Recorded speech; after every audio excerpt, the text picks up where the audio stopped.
Welcome to the Lion's Den, a place where you'll find men just talking. In several of my other podcasts, my earlier podcasts, I told you guys that we're taking a holistic approach to men's health. And the holistic approach that we're referring to is mind, body, and spirit. Well, as I told you, I was going to bring someone in from every arena. I had the doctors in to tell us about the health, the medicine behind healthcare, and we also had uh, holistic practitioner, where she talked about a CMOS and things of that nature, and also we had a fitness coach.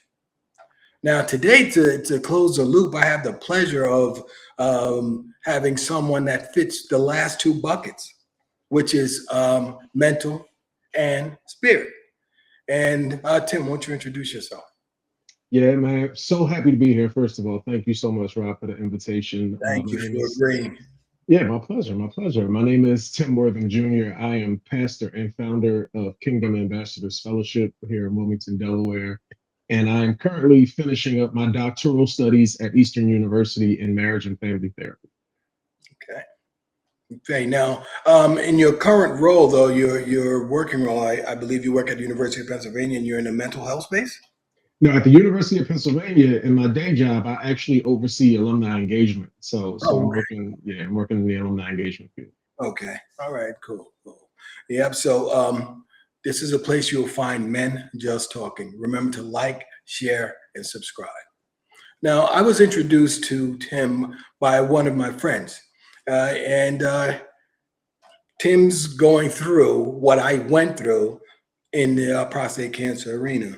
And a friend of mine introduced him to me and told him to talk to me. So, Tim, how did you feel getting the news, going through the mental phases that you went through, and then talking to me, and then how do you feel today?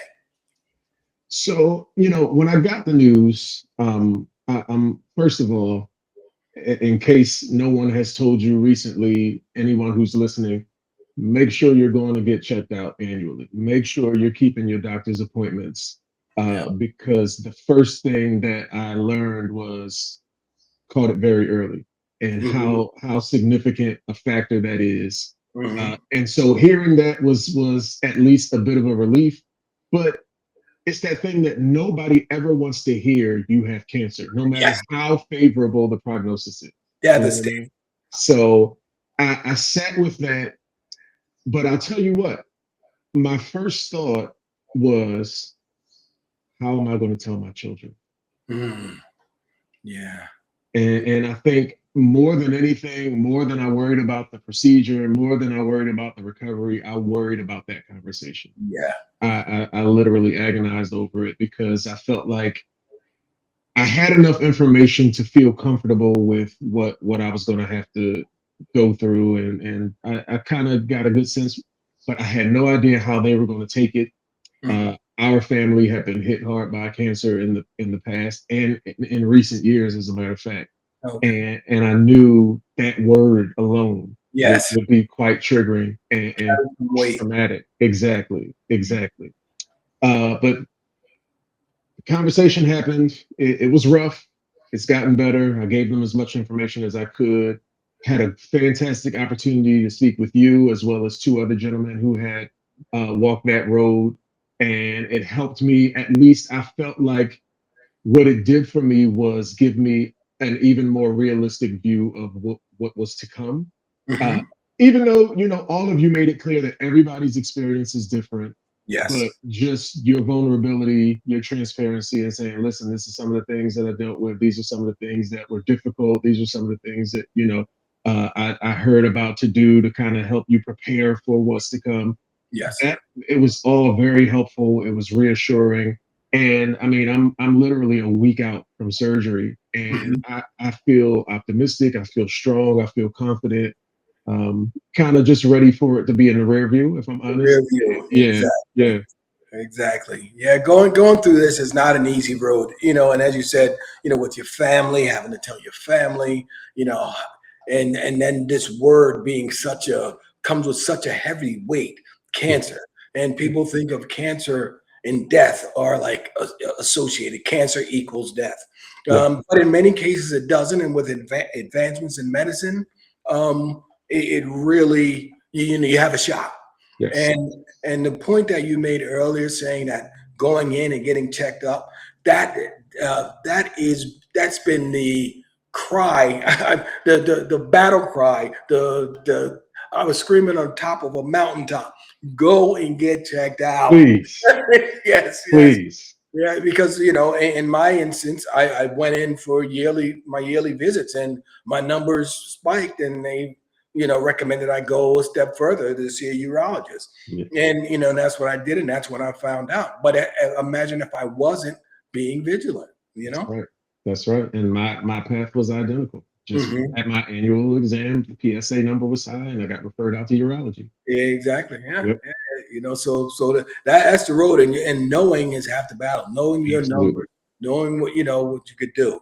Try to get yourself checked out, and so you could check in. Be proactive instead of reactive. Absolutely. Now, on a side note, I understand that you're a musician. Yes. Mm-hmm. Yes. Musician. Released my first project, my first CD during the pandemic. I tell people all the time, as awful as the pandemic was in some ways, for me, it was one of the most productive times of my life. So I released my first album and my first book in the same year. Oh, okay. Okay. So you get a little plug, I wouldn't say shameless, but put a little plug out there so someone could go out and get your material. Oh, for sure. So my album is called The Gospel Beyond Genre. It's available on all streaming platforms. And it's a bit of a concept album. So the concept was my belief that the gospel is a message and not a sound, even though gospel music is a genre. And so I wrote every song on the album to a different genre of music. And so that was basically the concept of the album. Oh, cool. Yeah, cool. Now you said that you're studying to do marriage counseling and so on, if I got that correctly. Yes. So how did you get to that point? What made you wanna pursue that career? So in my role in ministry, partially because at the time I was an ordained elder and I had been married for so long, people were starting to refer couples to me for counseling. Okay. And it started to happen with a frequency that made me feel a sense of responsibility for formal training. Listen, I believe in, being spirit led and all that good stuff. Yes. But I also believe in practicality. And I believe that we should be able to offer people some very practical tools that go beyond just our biblical references. Yes. And so I committed to going back to school so that I could get credentialed and just to make sure that when you enter into that space where you're trying to counsel couples through very, very significant relationship issues, you understand the weight of that responsibility, and you want to make sure that you are handling it with that same level of intention. And so I wanted to make sure I can't be out here winging it with people's relationships. You know what I mean? Like I want to make sure that I'm adequately trained to handle and still humble enough to say, you know what, even with my training, this might be beyond my scope. And now I have a network that I can even refer you out to if I feel like you need some specialized care or you need somebody who's a little bit more seasoned. I think that we all could benefit from, I'm always weary of somebody who I've never heard say, I don't know. Yeah, absolutely. Yeah. My favorite thing is, let me think about that. Because I don't know. So I got to research and find the answer. Give me some time to research, please. Give me some time to research. Yes, absolutely. Yeah. So now there is a mental aspect to this. And how did you deal with the mental? I know you said having to tell your family and so on, but personally inside, I know it had to be, burning issues inside, and mentally you have to show up every day with this, weight on your shoulder. Absolutely. And I think for me, being husband and father, sometimes those roles, when we internalize those roles in the ways in which we've been conditioned to view masculinity, it means be strong for everybody, Mhm. and don't show weakness and make Yeah, sure that everybody else is good and all that good stuff. suck it up. And exactly. In this instance, I reinforced for myself this idea that this is new territory for you. Don't isolate, Hmm. you know. And so that's why I was able to reach out to you and have a conversation Hmm. with you. That's Yeah, why I was able to have these other conversations because I'm thinking this is a moment where not only do you not have to be strong, you probably can't be because this is too much of an unknown, yeah, right? And so this was a moment where vulnerability was my friend.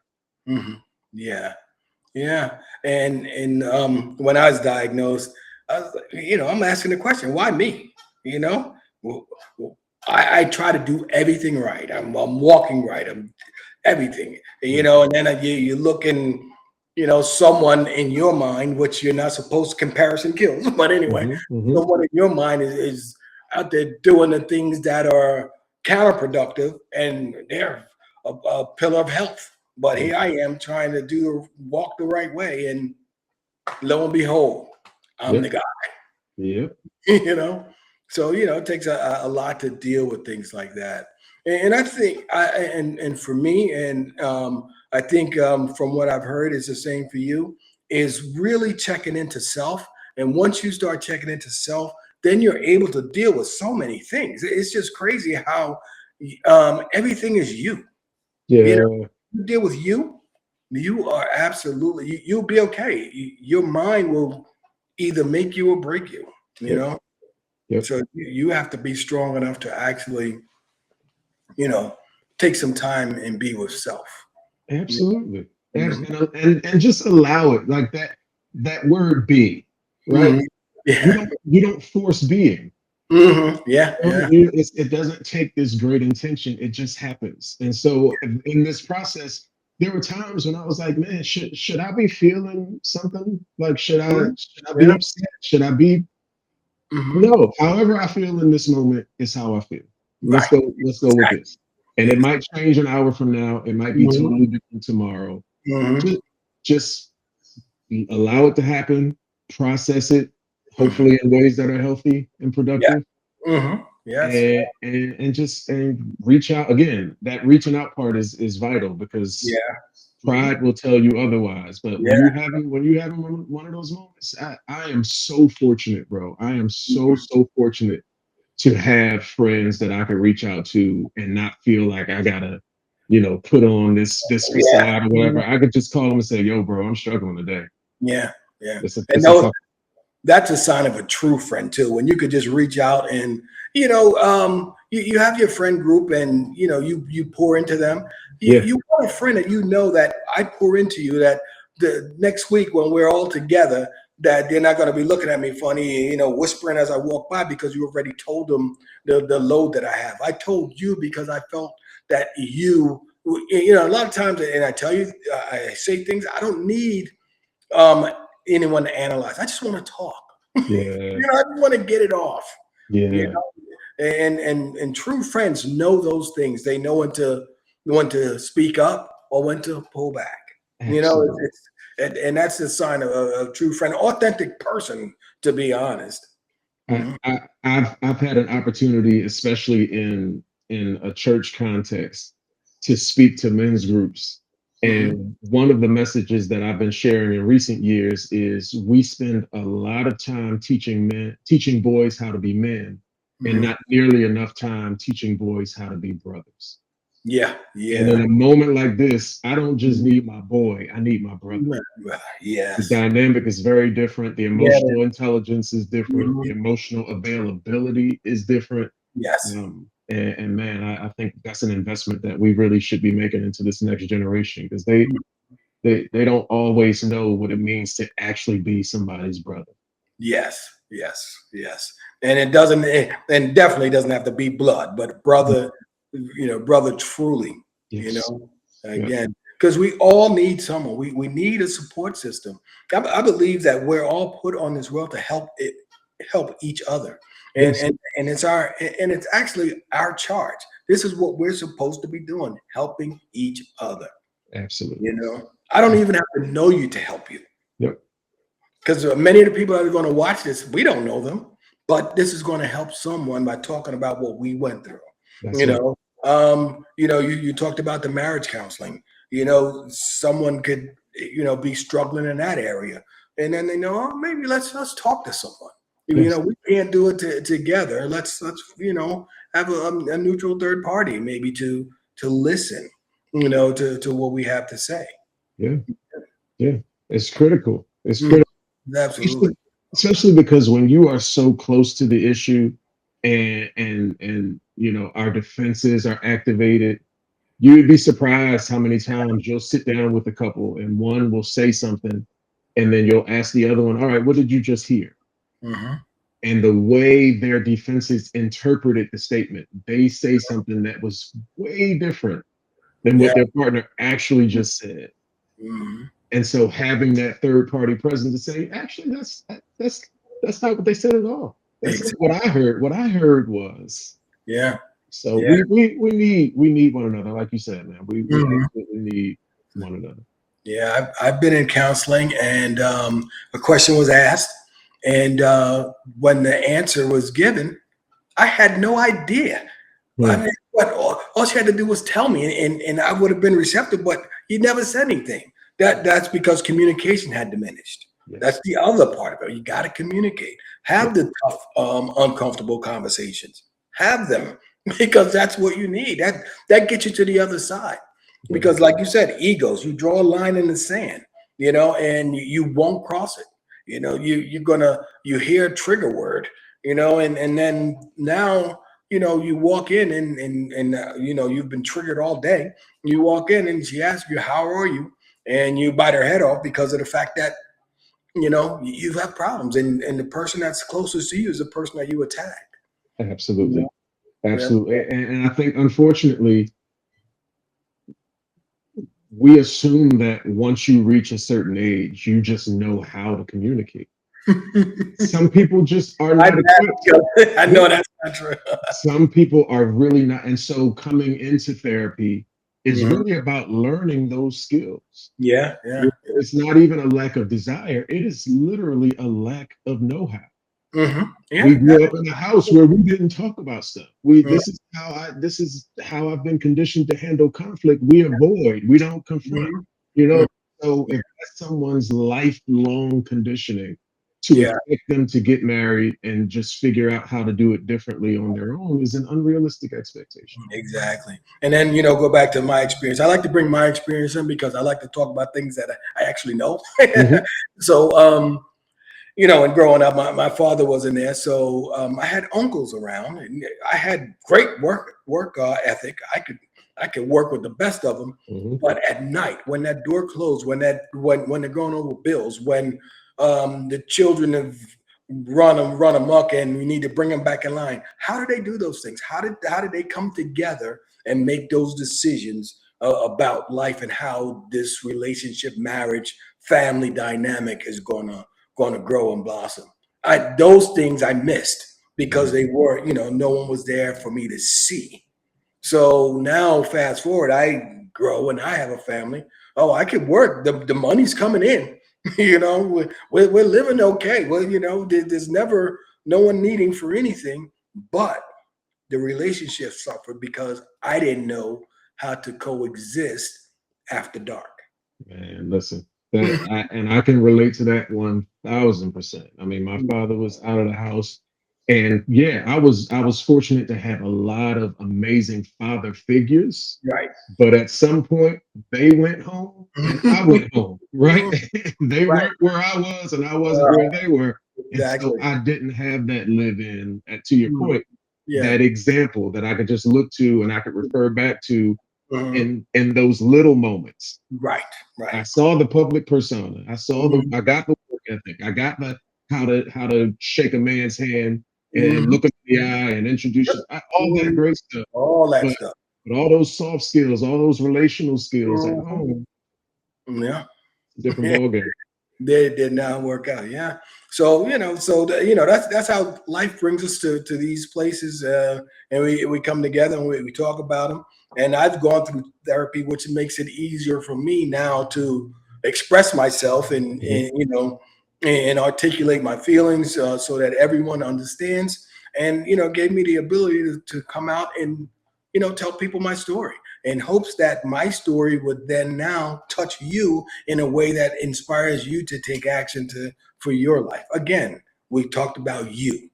I can't do it. I could just show you, tell you what I've done, and you have to do whatever it works for you. But just these messages, hopefully, touches someone and gets them to move. I agree.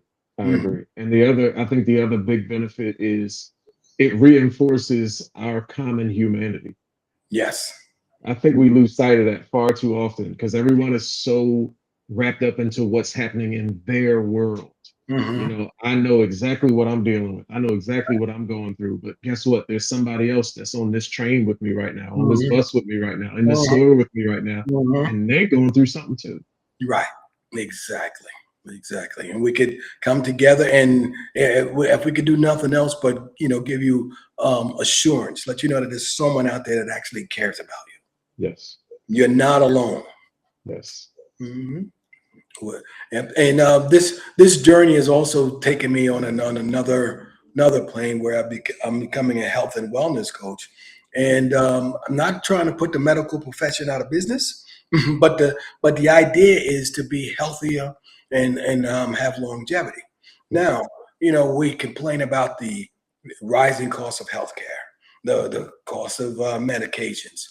Just imagine if we start moving, exercising, working on our minds and our bodies, our spirit, then a lot of these illnesses may not be upon us, because a lot of the issues come from stress and so on. So now they'll be forced to reduce these prices because the demand is not as high. Absolutely. So that's Absolutely. mhm.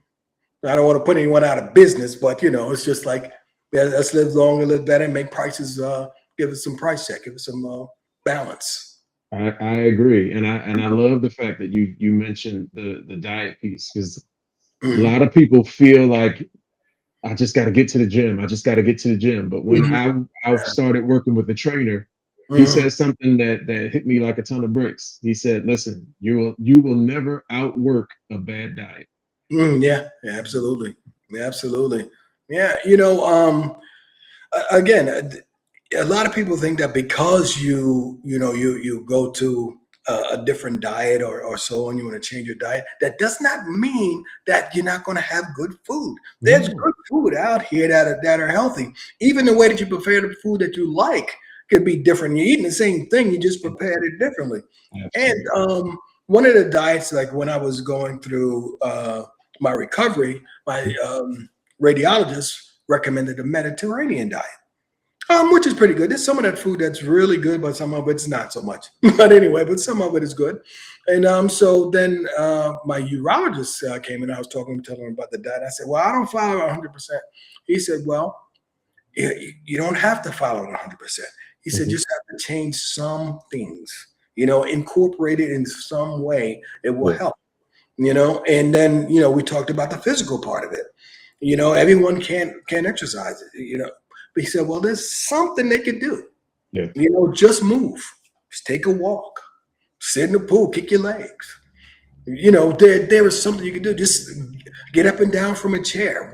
There's something that can be done to change your trajectory. You could absolutely, actually improve your health with just sudden changes. absolutely, absolutely. We all have limitations of some sort, and we learn how to adapt.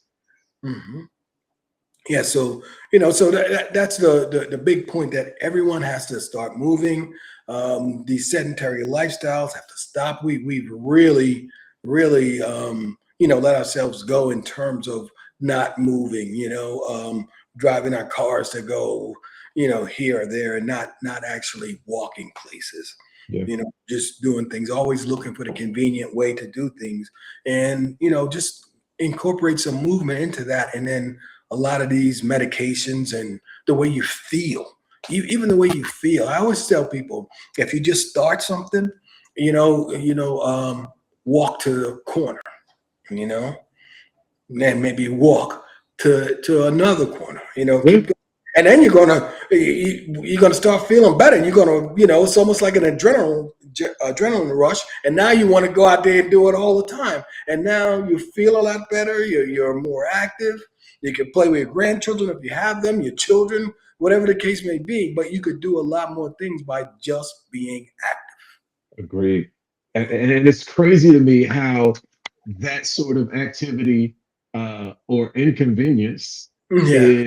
is now countercultural because Yeah. convenience is positioned as prestigious, right? Yes. So Mhm.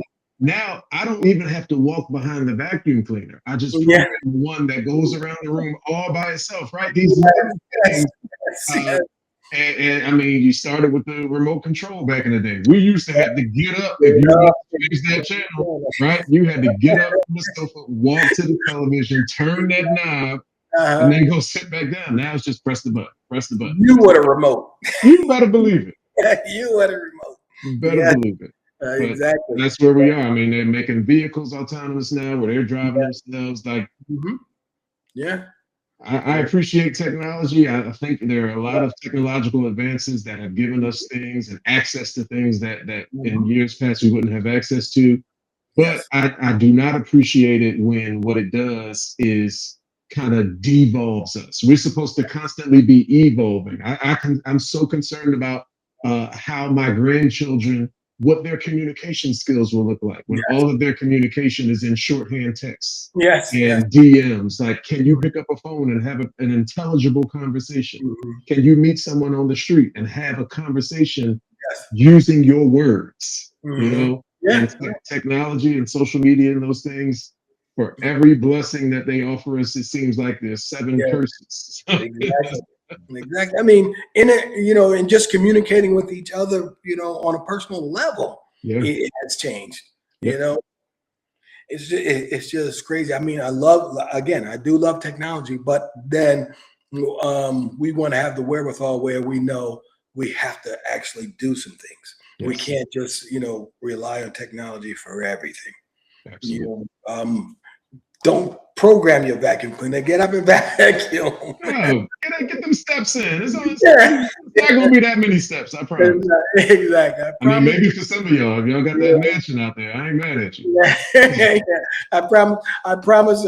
It will benefit you in the Yes. long run. It will Yep. benefit you in the long run, and changing the way you eat. That, and then getting in touch with self. Yes. That also is a number one priority. Yeah, I think mind, body, and soul. Yes. So that mind. Hmm. That could take you to some changes, some ups and downs and turnarounds, but got to be strong there, knowing you, knowing Absolutely. you. Yeah. Absolutely. And Yeah. then I mean, you also mentioned when you started the spiritual aspect of it all, Hmm. because I've had moments in my life, especially when my father passed, when I was just starting my senior year of high school, and we had just reconciled a year prior. And Hmm. you have these pivotal moments, these crossroad moments in your life where it's kind of like, do I get angry at God or do I lean Hmm. into God in this Yeah. moment? You know what I mean? And so this particular diagnosis, it was crazy because that Sunday I had to preach in Philadelphia, and the sermon that I preached that day came from the story of the three Hebrew boys, which we usually, when we talk about Shadrach, Meshach, and Abednego, we talk about them being in the fiery furnace, and Hmm. and God or Jesus being in there with them, them coming out, not being burned, not smelling like smoke. Hmm. But that day, I spoke about them prior to going in, Hmm. when Nebuchadnezzar told him basically, look, I'll give you one more chance. If you bow down to this image, then you good. Hmm. But if not, I'm gonna put you in this furnace. Right. And what they said to him was, listen, God that we serve has the power to deliver us from your hand. You can't do nothing to us that he doesn't allow. Right. But even if he doesn't, we're still not going to bow to your image. Mm-hmm. And so I preached that day from the subject, even if he doesn't. And I talked about how, you know, we got a lot of requests that we make to God. We ask him for this, we ask him for that. And more often than not, our expectation is not that our prayer is a petition, but that our prayer is a command. Like, God, do this for me. Mm-hmm. But even if he doesn't, he's still God. He's still God. Right? I knew at that moment, I was waiting to know what the results of my testing were. I was waiting to know what my diagnosis was. I preached that Sunday. 2 days later is when I got the news. Yeah. And so in that moment, again, I had to, now you get a chance to live what you just preached. And he sends you confirmations and affirmations. Absolutely. And I'm one of the, I guess from what you've just said, I went through the fire. I don't look like I was burned, or I don't smell like smoke. Yes, sir. Yes, sir. So he's sending me to you to say, sir. You coming out, not burnt, not smelling like smoke. And I'll be in there with you. Absolutely. Because he never leaves you. That's never it. Never leaves you. He's always with you. That's God it. is in you. Yes, sir. Yes. Any final thoughts for our audience? You know, I think my final thoughts would just be, just let's be kind. Yeah. You know, there will always be an opportunity for you to respond. Yes. And instead of responding with this whole matching energy response, let's just try every now and again to instead extend a little grace. Yes. Because more often than not, when a negative energy comes towards you, it's not about you. It's about the sender, not the receiver. Not the receiver, exactly. And so if I'm able to say, you know what, you tripping right now, I don't know what you're dealing with, but you know what, I hope it gets better for you.